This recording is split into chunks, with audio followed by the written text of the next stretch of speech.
Kumusta mga kanaysi? Welcome back sa ating YouTube channel, Philippinoises. So, yung araw, another update naman tayo about politika ng ating bansa. So, ang video ito is mula naman kay Boss Polita TV. So, may ito pamagat na wala na finish na si Pulong Duterte. Binasahan na ng ICI. Kulong na pamilya Duterte? Question mark, kakapasok lang.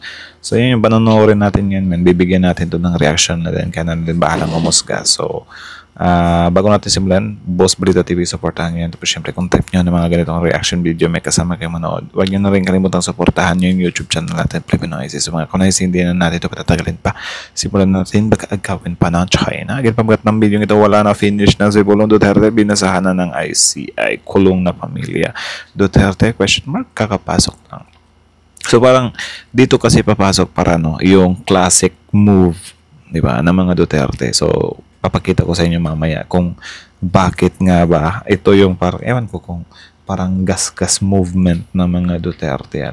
So yeah, Boss Balita TV Pilipinas, like, comment, share, subscribe. Start. Nagulat na balita, grabe kulong na pamilya Duterte. Nagulat si VP Sara, binasahan na ng ICI, inutusan na ni BBM. Ayon sa nakalap nating impormasyon, gustong ipakulong si Congressman Pulong ng ICI matapos mabistong may flood control project. Gustong kausapin si President Marcos ni Vice President VP Sara, wag siyang ipakulong. Grabe kulong na pamilya Duterte. Nagulat si VP Sara, binasahan na ng ICI, inutusan na ni BBM. Tara panoorin natin. Sunod na tanong mula kay Gilbert Perdes, DWIZ. Good morning po, Yusek. Tinanggihan po ni Congressman Pulong Duterte yung imbitasyon po ng Independent Commission for Infrastructure ukol po sa investigasyon doon po sa flood control project sa Davao. Sa halip po, Like father, like son din talaga, yung, alam niyo yung ang tapang-tapang na parang nung una sinabi niya, ba't ako matatakot sa ICI? Wala akong kinakatakutan. Tapos ngayon, kapag iimbitahan na, ba't ako pupunta dyan? Anak ng tokwa. Manang-mana. ay inirekomenda ni Duterte na investigahan po ng ICI si Pangulong Marcos at ang unang pamilya po. Ano pong reaksyon ng palasyo po dito? May kasabihan tayo, buntot niya, hila niya. It means you are responsible for the consequences of your own acts. Marami na po mga mabatas na gumalang sa pagpapatawag ng ICI. Nagbigay ng kanilang mga response, ng kanilang mga nalalaman. At kung walang itatago, di dapat magtago. Sunod na tanong mula kay Eden Santos Net. Diba? Ito din yun. Ito yung isa sa pinaka nakakatawa na part. Diba? Kung matatandaan nyo par, yung time ni Romualdez, ang gusto nila, dapat isali nyo rin si Romualdez. Diba? So, since hindi nasali si Romualdez ngayon, so meaning, binabakbakan nila ng binabakbakan si, yung Pangulo na, ba't hindi mo sinali si Romualdez? Diba? Binabakbakan nila ng binabakbakan.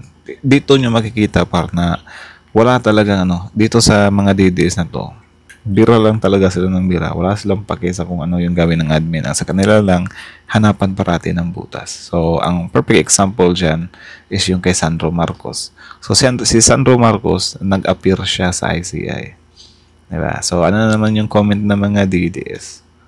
Diba? Sabi nila, wala, scripted lang yan. Pupunta-punta pa dyan. Sa kanila naman yung ICI. Diba? Diyan yung talaga masasabi para na si Romualdez, imbitahan man yan or hindi, kasuhan man yan o hindi, hindi pa rin naman sila maniniwala Di ba? Na may gagawin yung admin dyan. So ano pa yung point na magtatawag kayo na isalin nyo rin si Romualdez, kasuhan nyo rin si Romualdez. Tapos kasi kapag kakasuhan naman si Romualdez, sasabihin nyo rin naman, wala yan. Di pa rin kami satisfied dyan. Di ba?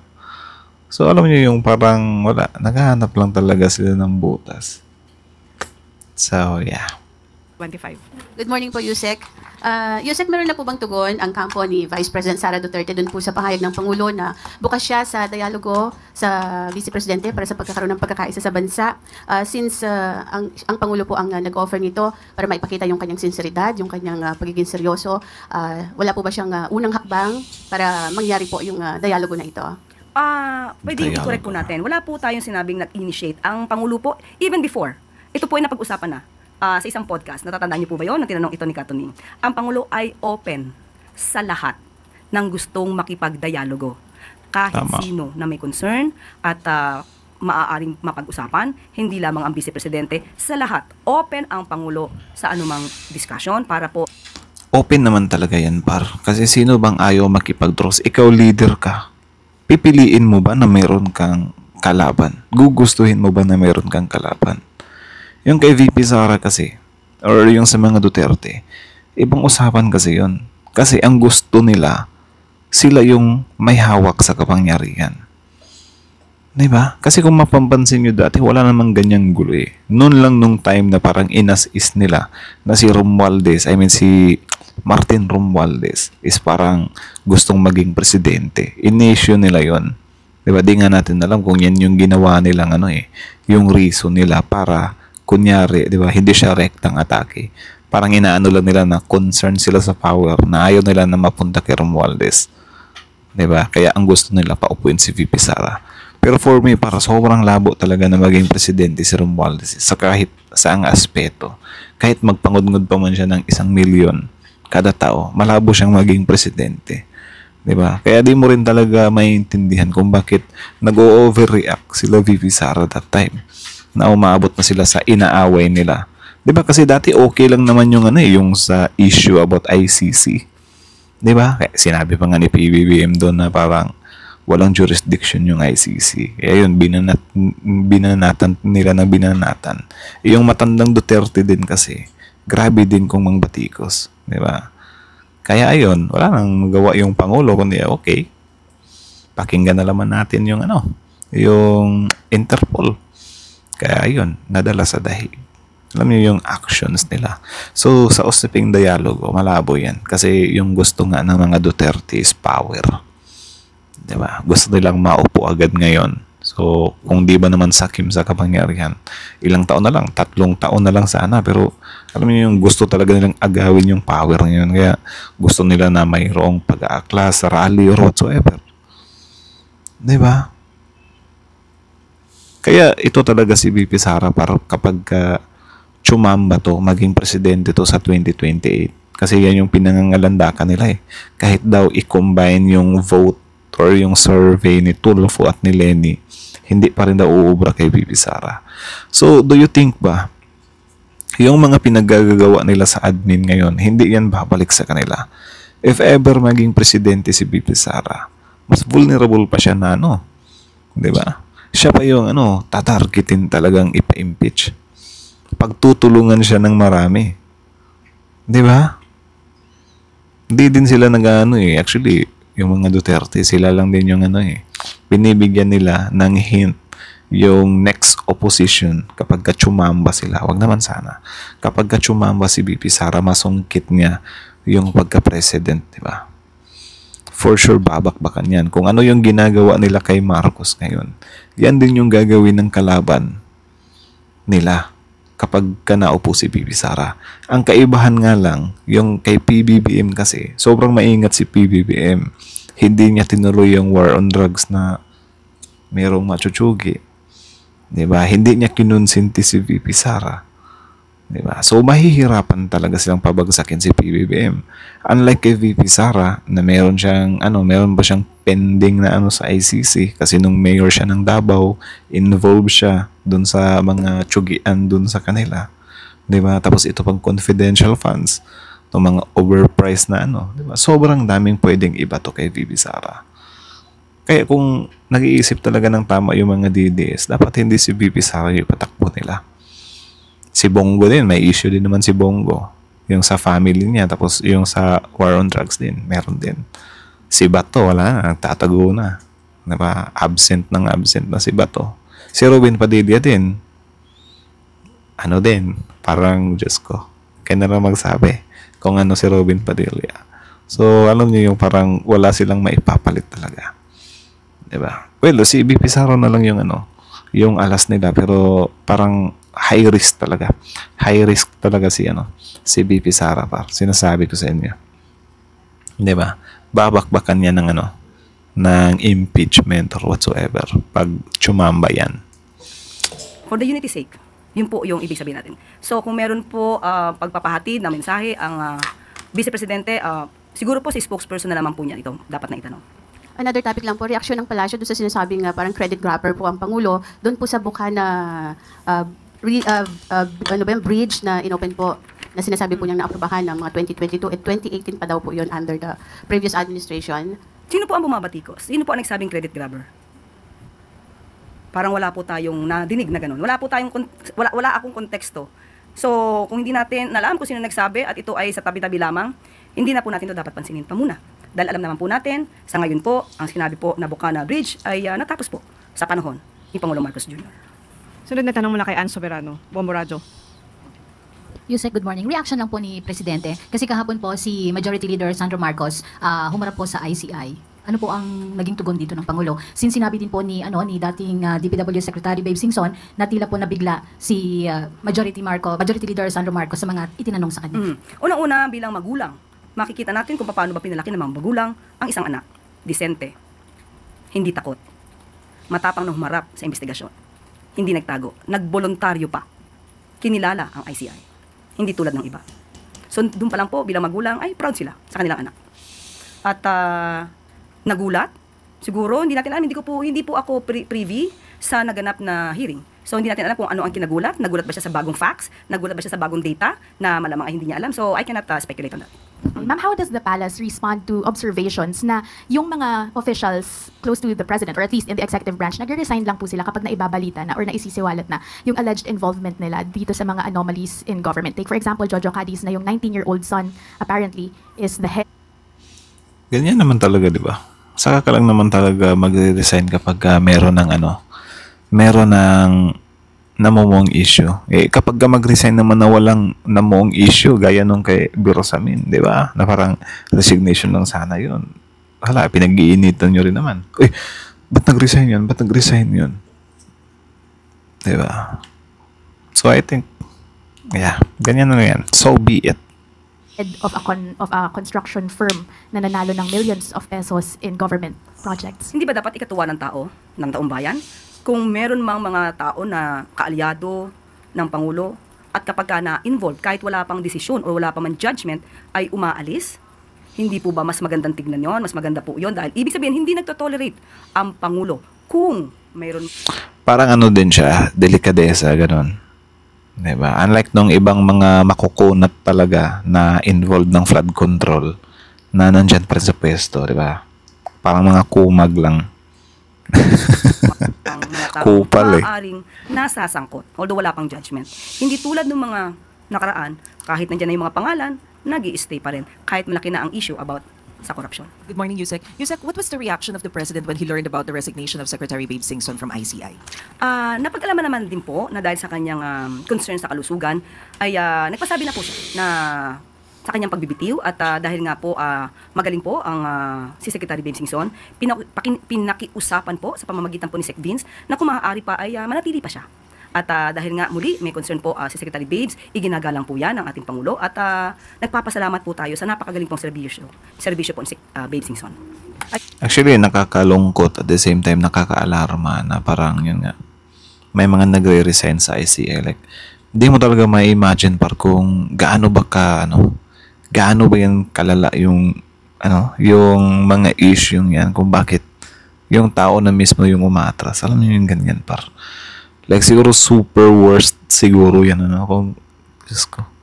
Parang kahit ako siguro kung ako pasisilipin ako, parang gusto kong silipin, pero kung makita mo doon yung mga satanas na involved doon, mga demonyong involved doon, di ba? Baka kahit ikaw siguro parang maduduwal ka, di ba? Pero yeah, ano kaya yung nasa loob niyan? Bakit humahantong sila sa parang umaatras sila? Sino kaya yung mga involved dyan? Gaano ka ma-impluensya yung involved dyan? Diba? Or yung iba kasi di natin alam kung baka na blackmail, something like that, diba? So, yeah. Grabe. That's, parang din kasi yan yung corruption kasi sa bansa natin. Parang cancer na rin.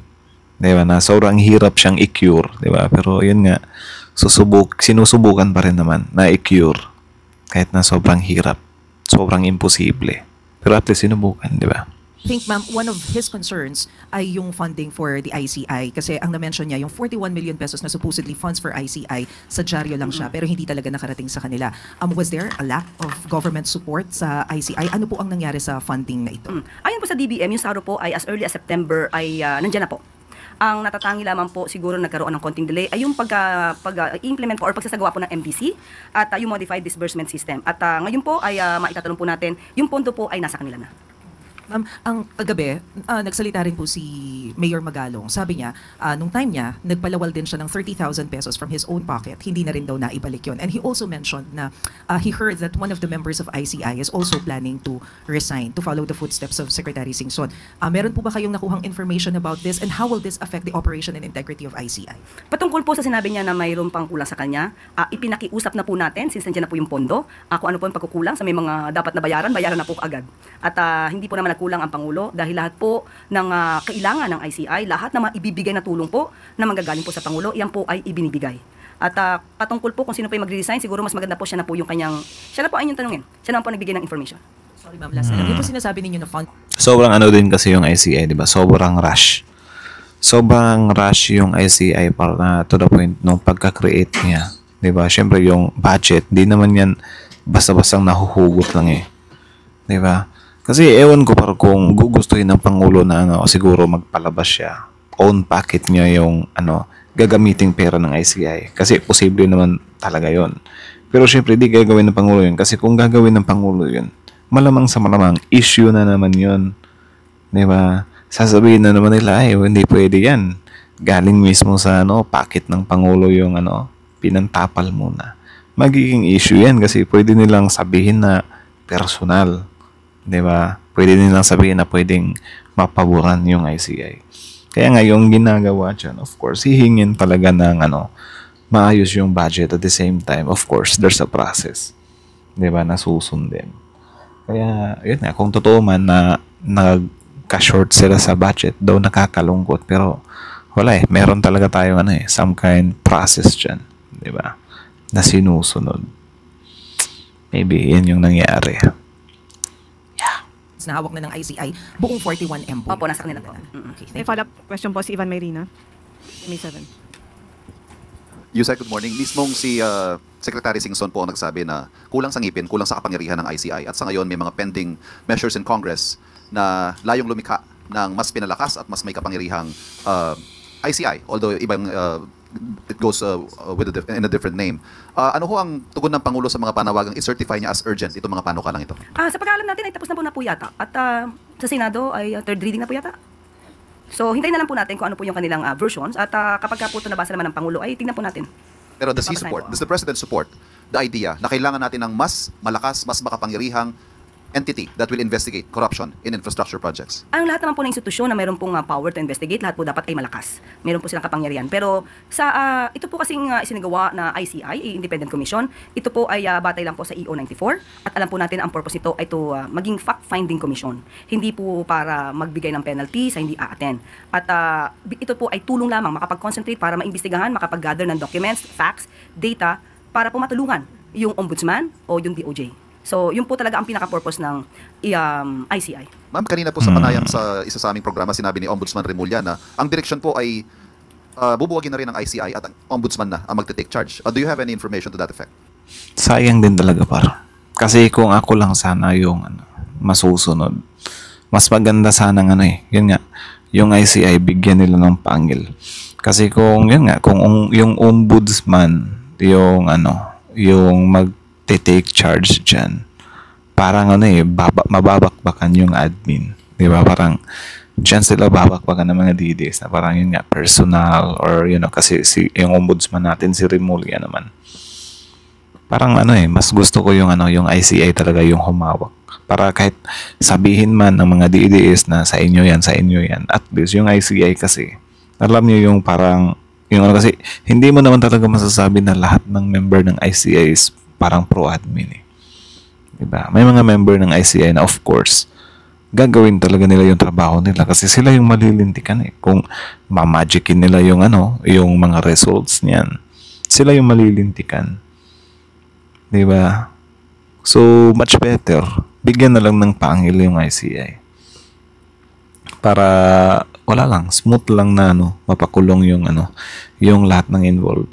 At the same time, yung tingin ng taong bayan. Kasi, yun nga, kung ombudsman yung of course, maraming tao yung titingnan yan as parang, parang nyo to di ba? Propaganda tool. Yan yung titingnan nila dyan kasi yung ombudsman natin si Remulla eh. Di ba? So, para makaiwas siguro sila sa mga ganyang mga intriga or whatsoever, ano na lang, ICI na lang. Diba? Tapos syempre, yung mga ICI talaga na maprinsipyo talaga, makabayan talaga. Diba? Yung hindi talaga nagpapabayad. Yun yung gusto natin. Opinion ko yung din naman yun. So, kayo, kung nag-agree kayo na ombudsman na lang, tapos buwagin yung ICI, nasa sa inyo na lang din yan. Nire-respeto ko din naman yung opinion nyo. Diba? So, comment na lang kayo sa baba kung ipagpapatuloy ba yung ICI or sa ombudsman na yan. Comment down below. Sa ngayon, hindi po ako makakasagot patungkol po dyan at hindi pa po rin namin pag-uusapan patungkol po dyan. But since nga po, nandiyan naman din po ang ombudsman at napaka-active din po nila patungkol po sa usapin ng mga anomalyang flood control projects, maaari pong maging ganun. Pero as of now, wala pa po tayong pinakadetalye. So, ano mang update patungkol dyan?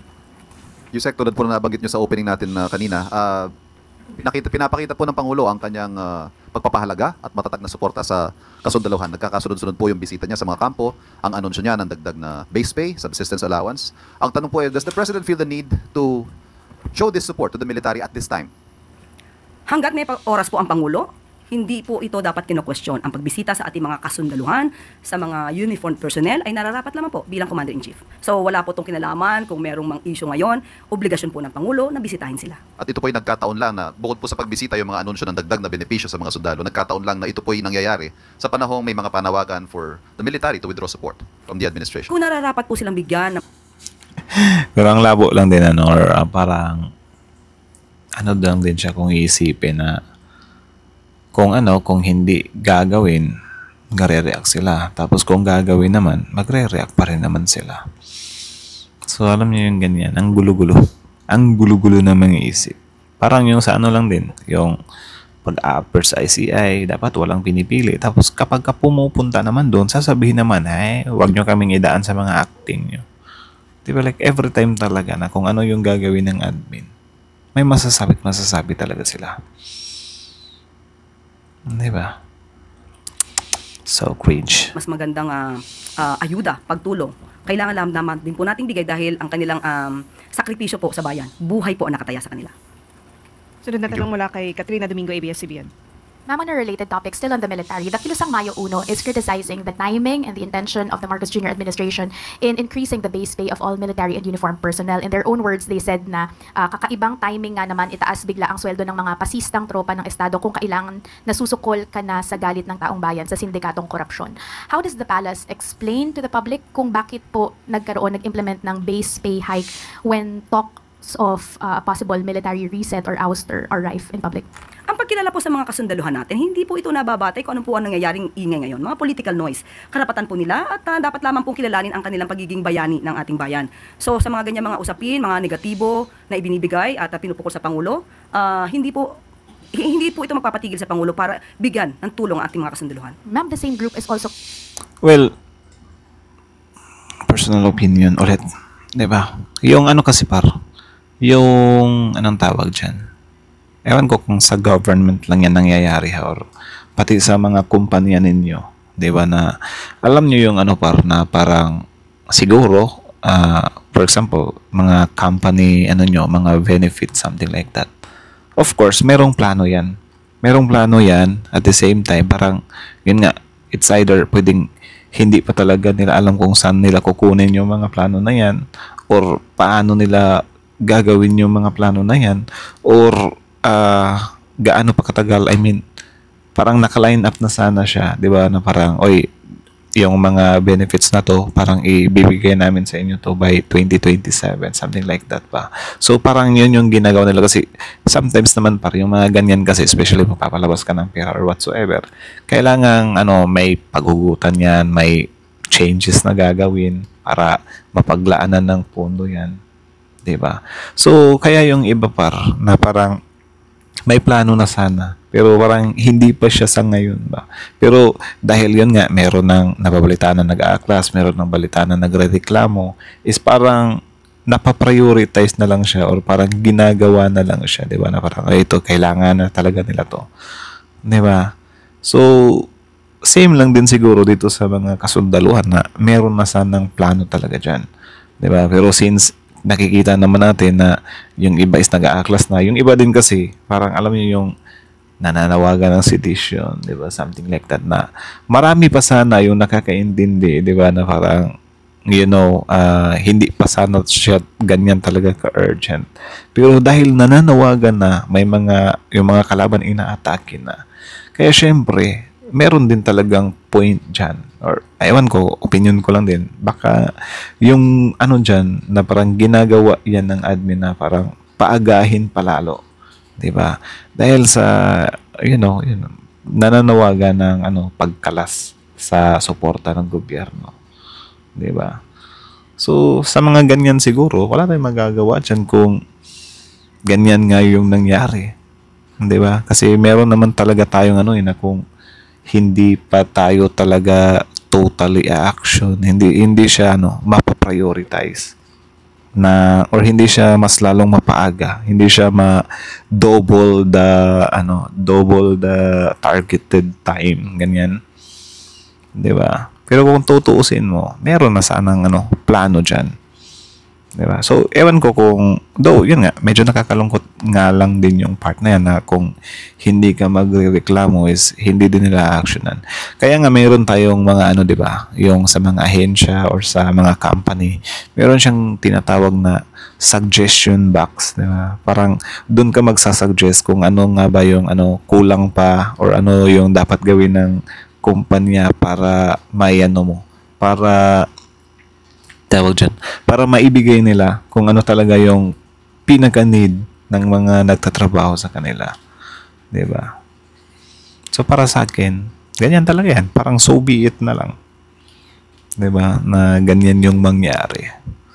No big deal. Though big deal siya ng konti, 'di ba? Na parang, yun nga. Pero, nangyayari naman talaga yan sa lahat ng kahit hindi sa kumpanya.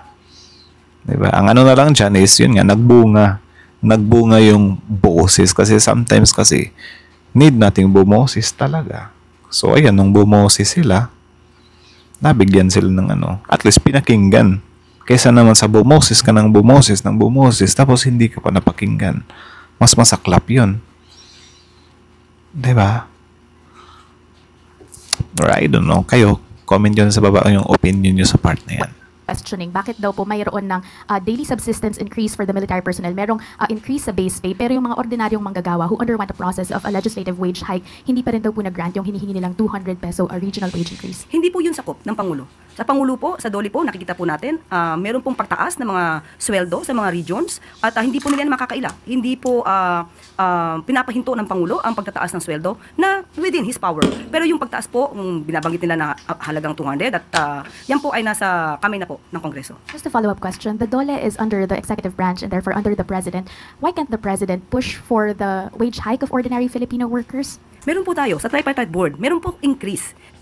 Ang problema kasi dyan sa yung sa wage hike na yun, is yun nga, dadaan pa sa Congress, dadaan pa sa Senate, tapos sa President. So meaning, yung problema kasi dyan, like kita nyo naman, every election, mayors,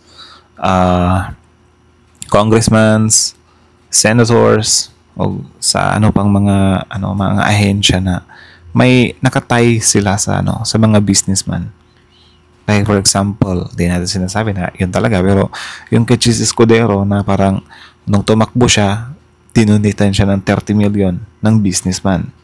Di ba? So alam niyo yung ganyan na yan yung isa sa naging reason kung bakit yung pagtaas ng sahod, hindi siya basta-bastang naaprubahan. Kasi yung mga politicians natin, meron silang impluensya ng mga businessmen.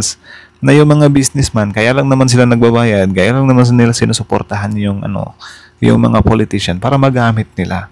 Like for example, hindi sila basta-bastang makakapag-increase ng sweldo kasi kung mag-i-increase ng sweldo, malaking kawalan yan sa pera nila. Parang ganyan ba?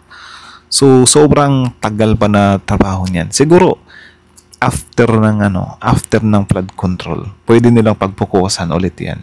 Yung sa mga pagtataas ng sahod kasi yun nga, kahit naman magtaas ng sahod, kahit aprubahan ng Pangulo magtaas ng sahod, hindi naman pantay-pantay yung pagtataas ng sahod, di ba?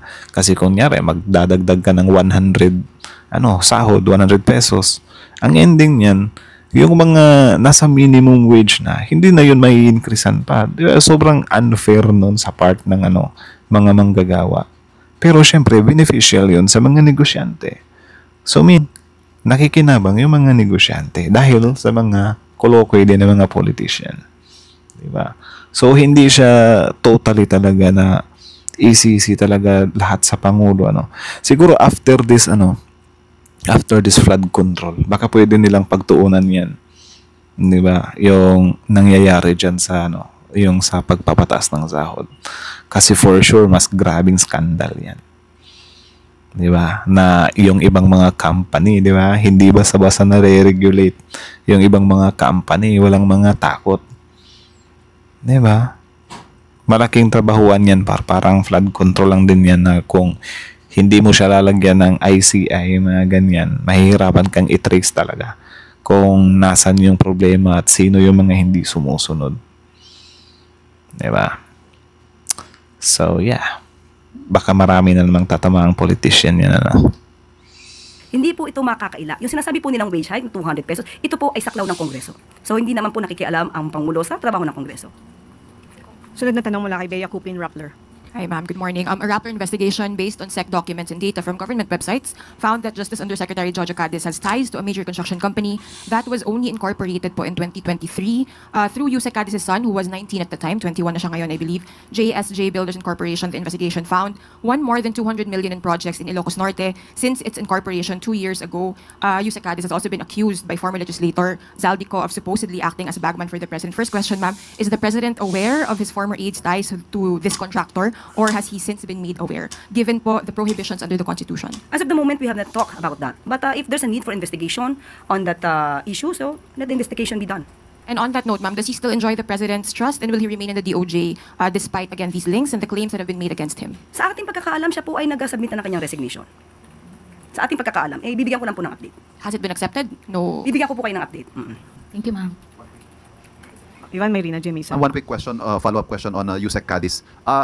Can the Palace confirm na si Yusek Cadiz po ay associate ng Pangulo or aide niya at some point? Wala po ako mako-confirm sa ngayon. Thank you. Yusek Cadiz. Sino ba yan? Ang tanong mula kay Eugene Fernandez, IBC. Yusek, with the recent report of PSA regarding the inflation, it went down to 1.5 from 1.7 last month. Are we does the Palace satisfied with this decrease with regards to the inflation rate po? Maganda ang ipinapakita na pagbaba ng inflation rate. Dahil nga sabi natin, hindi maiiwasan because of the political noise na talaga naman maaapektuhan ang ating ekonomiya. At kapag ka naman po ito'y natapos na at naipakita naman ng Pangulo kung ano ang reason kung bakit kailangan magkaroon ng pag-iimbestiga at tingin natin mas lalong magtitiwala ang taong bayan sa Pangulo. Sabi nga natin, may mga pagkakataon hindi siguro popular ang iyong desisyon dahil makakaapekto mismo ito sa iyong administrasyon, pero anong pipiliin mo, popular na desisyon o right decision? So sa Pangulo, ito yung tinatawag nating right decision. Kahit ano pang mangyari, maapektuhan man pansamantala ang ating ekonomiya, ang taong bayan, basta dapat maituwid ang tama. Yusek, just a quick follow-up. I would like to also ask the reaction of the Palace since browsing through the comments dun sa recent post ng PSA regarding the inflation rate, parang hindi naniniwala yung maraming tao regarding the decrease of the inflation rate. May reaction po ba tayo regarding that? Maraming mga tao malamang na hindi maniniwala dahil hindi naman sila ganun ka-aware kung paano tumatakbo ang ekonomiya. Marami rin talagang ordinaryong tao, mga simpleng tao na minsan ang ganito mga masyadong technical ay talaga namang hindi maiintindihan. Pero saan pa po ba tayo maniniwala? Hindi po ba sa records? Yusek. Sa pantanong mula kay Katrina Domingo, ABS-CBN. Records. Pasko ba to? Pang Christmas gift na ba Merry to? Christmas, Undersecretary. just on Jojo Cadiz, when did he exactly resign? Hindi ko, ngayon, natanong ko lang po yan sa DOJ, hindi ko po natanong kung ano yung exact date. Okay. So, bibigyan ko po kayo ng pinaka-update. Ma'am, but does the Palace see a need to sift through its officials once more, considering that Jojo Cadiz has been there, the corporation of Jojo Cadiz's 19-year-old son has been there since 2023. Is there a need to, sift through, review again, yung mga dealings and other ties of officials sitting in high-ranking positions in government? Katulad po niyan, kung sila ay nai-involve at alam nila na maaari sila masangkot kahit wala silang kasalanan. Paggalang ito sa Pangulo mismo nila, para sila muna ay umalis. Sila ay... Parang siya ba? Parang delikadeza. Diba? Yan naman talaga yung dapat gawin talaga eh. Like for example, yun nga, sila Escudero, sila Villanueva, sila Jinggoy. Dapat nung aware na sila na involved sila, dapat parang dumistansya muna sila, di ba? Delikadesa ba? Ang problema lang kasi sa sa taong bayan or ewan ko kung taong bayan or mga DDS lang talaga. every time na gawin, yung, kunyari, patuloy pa rin nagtatrabaho. Babanatan nila, ano yan, ba't nagtatrabaho pa rin yan? Di ba, ano yan, parang may favoritism or special treatment. Diba? Ganyan yung sasabihin nila. Ba't bulag-bulagan? Romualdez nga dati, diba? Sobrang tagal nag-resign. Nire-react ka nila. Ba't nandyan pa rin yan dyan? Diba? Ano yan? Dahil ba pinsan mo? Diba? Ginaganyan nila. So, nung nag-resign na, tahimik na sila. So, ngayon naman, kapag ka nag-early resign naman, kasi syempre, parang delikadesa nga, issue pa rin sa kanila. Uy, ba't nag-resign yan? Siguro, totoo yung mga binibintang anak ng tokwa talaga. Hindi ka nag-resign kasi yun nga, confident ka na hindi mo naman talaga ginawa, nagagalit yung taong bayan. Pero kapag ka nag-resign ka naman, guilty ka ulit. Diba? Kasi, ba't ka daw nag-resign? So, I think hindi siya pwedeng gawing base yan. Yung mag-early resign ka or, hindi ka muna mag-resign. Something like that. Ang gulo lang din ng mindset. Mag-resign. Paggalang ito sa taong bayan, paggalang ito sa Pangulo. So, alam nila ang gusto ng Pangulo. Dapat masawata ang korupsyon. Sunod na tanong mula kay Sawata. Ivy Reyes, Bilyonaryo. Hi, good morning, Yusek. There's a complaint filed before the Ombudsman against Secretary Ted Herbosa over his alleged close ties with a pharmaceutical company, and the complaint concerns possible backdoor influence that no other bidder can enjoy except for that one pharma. Has this reached the President, and considering that this is just one of the 3 other complaints filed against SecTed, does he still enjoy the President's trust? Ngayon po, mai-assume natin na he still enjoys the trust of the President. Tingnan po natin kung ito po ay na-receive na po ng Ombudsman at hayaan po natin ang Ombudsman na mag-imbestiga po dito. Ma'am, on another issue, former Justice Antonio Carpio says the Executive Secretary and former DOF Chief Recto's move to transfer trust fund from PhilHealth and PDIC would constitute technical malversation over a unique provision authorized in the 2024 GAA, transferring fund balance from those 2 GOCCs. Under the Constitution daw po kasi only the President can transfer savings, and that these trust funds should only be used solely for their purpose. So for PhilHealth, dapat for PhilHealth purposes lang daw po. Nabanggit naman din po ni Justice Carpio ang patungkol sa provision na ito mula sa GAA 2024. At yun lamang po ay sinunod ng DOF at to sweep the idle funds from the GOCCs. Ito naman po ay bago po ito naganap. Inaprubahan po ito ng OSG, Office of the Government Corporate Council, Governance Commission for GOCCs, COA, pati po ang PhilHealth Board.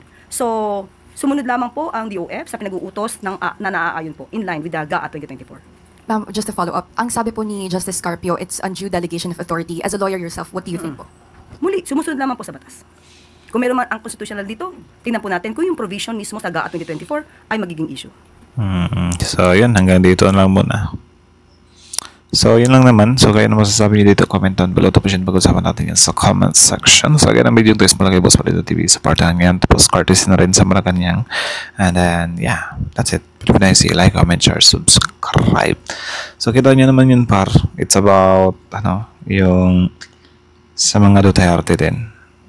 Diba? Na yan nga kung paano ba sila ewan ko kung double standard ba yung tawag dyan, diba? Pero parang ganyan na parang lang talaga sila sobrang passionate lang talaga nila na tingnan yung butas or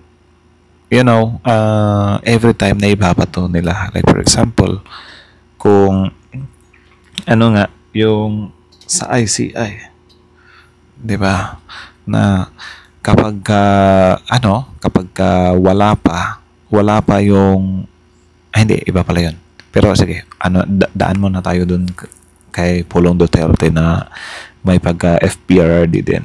Well, hindi na siguro nakakagulat yan na magmana siya sa tatay niya. Na parang kasi yan ICI tapos ICC. Ipag-compare natin. Yung sa ICC ni FPR, isali na rin natin si Bato. Yung sa ICC ni FPRRD, sobrang tapang niya. Come on, ICC, di ba? Hindi ako natatakot sa inyo, sipain ko pa kayo. Di ba? So ngayon, nandiyan na yung ICC, biglang babanat na, ba't niyo ako huhulihin? Ano bang kasalanan ko? Di ba inamin ni FPRRD na, inamin ko. Sinugi ko talaga yung mga yan para wala ng problema. Ba't pakainin ko pa yan sa pera ng taong bayan? Diba? So, maganda yung motive niya para sa mga DDS. Pero syempre, meron tayong due process, meron tayong batas. Kahit mga kriminal yung mga yan, may karapatan pa rin yung mga yan. Babanatan nyo na naman kami. Ba't bibigyan ng karapatan yung mga kriminal? Ngayon, ba't hinahanap nyo yung karapatan ni FPRRD? Kriminal din yan.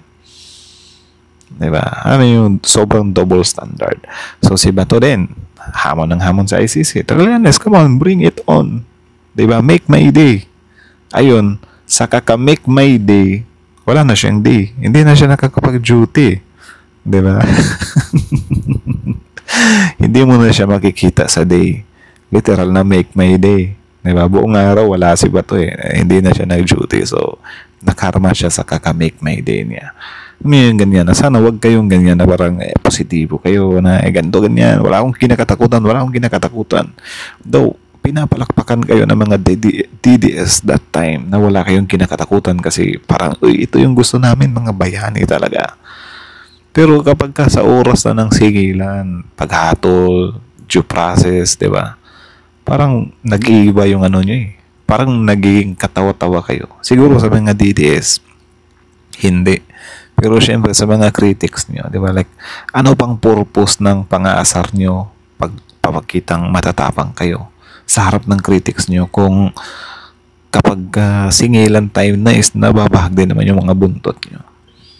Di ba? Yan din yung nangyari kay Pulong Duterte na sobrang tapang niya. Di ba? Na, ba't ako matatakot sa ICI? Wala akong kinakatakutan. Kasi hindi ko naman ginawa talaga yung mga kasalanan na yan. Tapos ngayon, kapag i-imbestihan ka ng ICI, hindi ka pupunta. Nakakatawa pa dyan, if ever paulit-ulit nilang imbitahan si Pulong tapos hindi pumunta, di ba? Siyempre, meron tayong law na kapag baliwalain mo yung mga invitation na yan, pwede kang padala ng, ng subpoena or ng warrant, I don't know. Di ba? So, meaning, papanagutin ka na kasi binaliwala mo yung parang same as Harry Roque ba? Na parang sinabi ni Harry Roque, hindi ako pugante. Pero hindi mo harapin yung yung mga invitation sa'yo. So ano bang tawag sa'yo? Puganti ka pa rin kasi pinaghahanap ka na ng batas eh. Diba? Same as Pulong, magugulat na lang tayo kapag may warrant na. Tapos hulihin na si Pulong. Bigla na namang babanat nila na political pinopolitical na naman sila. Na in the first place, sila naman yung nagbaliwala. Actually, binigyan nga sila ng due process or ng fair na para magpaliwanag. Hindi naman sila sa hahatulan agad. Kumbaga, yung mga judgment sa kanila, sila lang din yung gumagawa. Kasi binabaliwala nila eh. Hindi mo rin naman masasabi na okay lang yung pagbaliwala nila kasi mga abogado naman yung mga yan or may mga abogado yung mga yan. Alam nila kung ano yung batas. Kaya sobrang nakakatawa na magpapavictim sila na ginigipit sila like Harry Roque na kesyo diba? Political persecution, something like that. Siya naman yung dyan eh. Siya naman yung siya lang naman yung gumagawa niyan sa sarili niya. Diba? Sobrang labo lang din talaga. So, kapag ganyan, patuloy niyang ibabaliwala yan. Kulang-kulang, kulong talagang dyan, labas dyan. Di lang natin alam kung baka lilipad din yan ng ibang bansa. Diba? Kasi ganyan naman sila. Kapag naubos na yung nila, lilipad ng ibang bansa, magtatago.